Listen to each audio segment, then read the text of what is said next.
నా భార్య కళ్ళల్లో బాధని చూశాను. పవిత్రమైన హజ్ యాత్రకెళ్ళినప్పుడు మదీనా నగరంలో ప్రత్యేక ప్రార్థనలు చేసిన తర్వాత శాశ్వతంగా సిగరెట్లు తాగడం మానేశాను. కొంతకాలం హుక్కాకి అలవాటు పడ్డాను. అది కూడా మానుకున్నాను. ఈ మధ్యకాలం తరచూ యువత చాలామంది డ్రగ్స్‌కి బానిసలు అవుతున్నారు. చాలామంది గాంజాయికి అలవాటు పడి తన జీవితాలనే నాశనం చేసుకుంటున్నారు.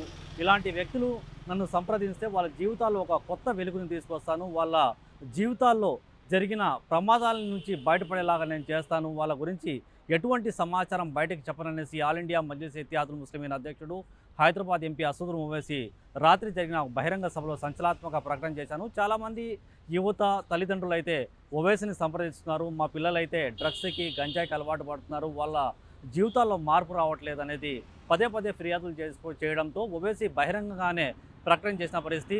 వాళ్ళు స్వయంగా సంప్రదిస్తే కూడా నేను ఒక రిహాబిలిటేషన్ సెంటర్ పంపించి వాళ్ళ జీవితంలో మార్పులు తీసుకొచ్చి వాళ్ళ పైన ఉన్న కేసులు కూడా తొలగించే విధంగా నేను ప్రయత్నాలు చేస్తాననేసి ఓవైసీ అయితే చెప్పుకొస్తున్న పరిస్థితి.